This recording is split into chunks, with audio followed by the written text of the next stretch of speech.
अस्सलाम वालेकुम जी, की हाल चाल है सारे भाई? ठीक हो राजी हो? मैं तुहाडा अपना वीर नईम दा हमेशा की तरह अज भी किसी अच्छे टॉपिक की मैं गल करना चाहवागा। मैं ना अज चाहना वा कि ये जिहड़े हड्ड हराम बंदे ने ना, जिहड़े कम शम नहीं करते,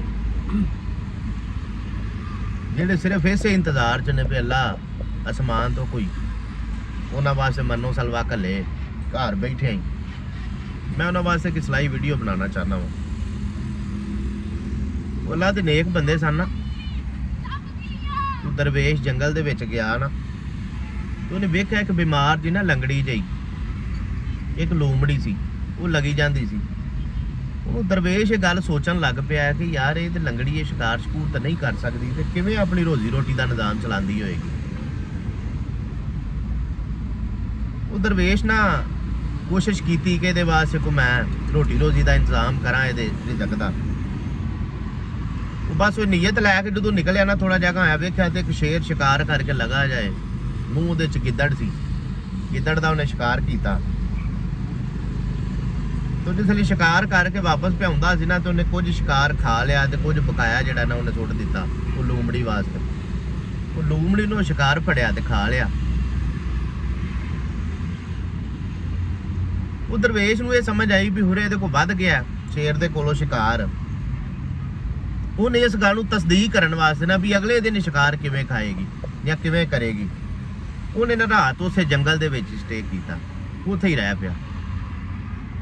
दिन चढ़िया तो वेख्या तो फिर उन्हें आख्या भी अज लूमड़ी किवें भाई शिकार करेगी, कल तो शेर दे गया सी ते अज की बनेगा।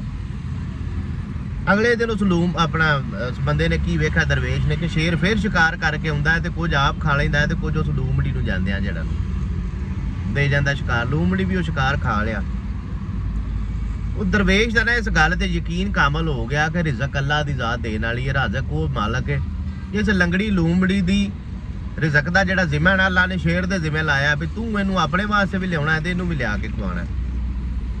वह इस गल ते ईमान मुकम्मल हो गया, मजबूत हो गया, पुख्ता हो गया।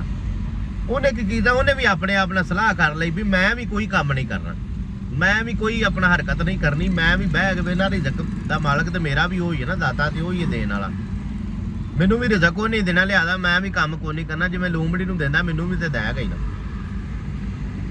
उस बंदे ने इस नीयत के नाल ना काम जिहड़ा भी कोई करदा सी छड्ड दिता ते बह गया, बह के अपना इंतजार करन लग गया कि मैनू भी रब रोटी घल्लेगा, रिजक घल्लेगा। 2 दिन वे, 4 दिन वे, कुछ दिन वे आंदे ने फिर रिजक उहनूं जिहड़ा ना वो ना मिलिया। जिसले ना मिलिया तो भुख दे नाल अन करीब मौत के नेड़े पहुंच गया सी। ते उहनूं ना उहदे कन्नां दे विच एक आवाज़ आई, अल्लाह की तरफों को गैबी उहदी आवाज़ आई। उस आवाज़ दे विच बंदा की आंदा है, उन्हें आख्या भी तू शेर दी, दरवेश नूं आंदा भी तू शेर आंगरू शिकार करके खाना चाहना कि लूमड़ी आंगरू खाना चाहना है।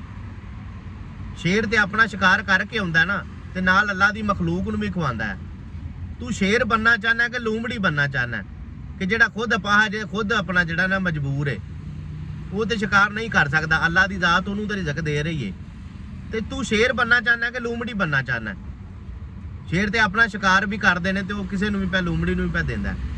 तो उस बंदे नूं ना उस गल की समझ आ गई कि रिजक बेशक अल्लाह की जात ने देना है, लेकिन जिहड़े तंदुरुस्त ने, जिन्हां दी हड्ड पैर सलामत ने, जिन्हां दी अल्लाह की जात ने समझ अकल दी है, तंदुरुस्ती दी, वो अपना रिजक कमान ते आप कमा के नाल अपने घरदियां नूं भी पालन, उन्हां लोकां नूं भी पालन जिहड़े इस काबिल नहीं कि अपना रिजक कमा सकन। लूमड़ी की तरह लम्मे पिया निजाम नहीं चलना। वो तो अपाहज है, वो तो बीमार है, तो जिहड़े बीमार ने, अपाहज ने, दुनिया के उत्ते अल्लाह की जात उन्होंने रिजक देंदी है, कोई ना कोई अल्लाह ने उन्होंने वसीला बनाया है। लेकिन अगर तुसी तंदुरुस्त हो तो तुसी अल्लाह का शुक्र अदा करो, अपना शिकार खुद करो, अपना काम कार ते निकलो, मेहनत मजदूरी करो, थोड़ा बहुत अपने वास्ते कुछ ना कुछ कमा के लैके आओ, तो नाल अपनी फैमिली नूं भी पालो। इसे गल के इंतजार च बैठे रहोगे कि राजक अल्लाह की जात, ये तो कोई शक नहीं, रिजक उन्हें देना, लेकिन अल्लाह की जात ने वसीले भी तो बनाए ना। वीडियो अच्छी लगे तो लाइक तो शेयर जरूर करें जी।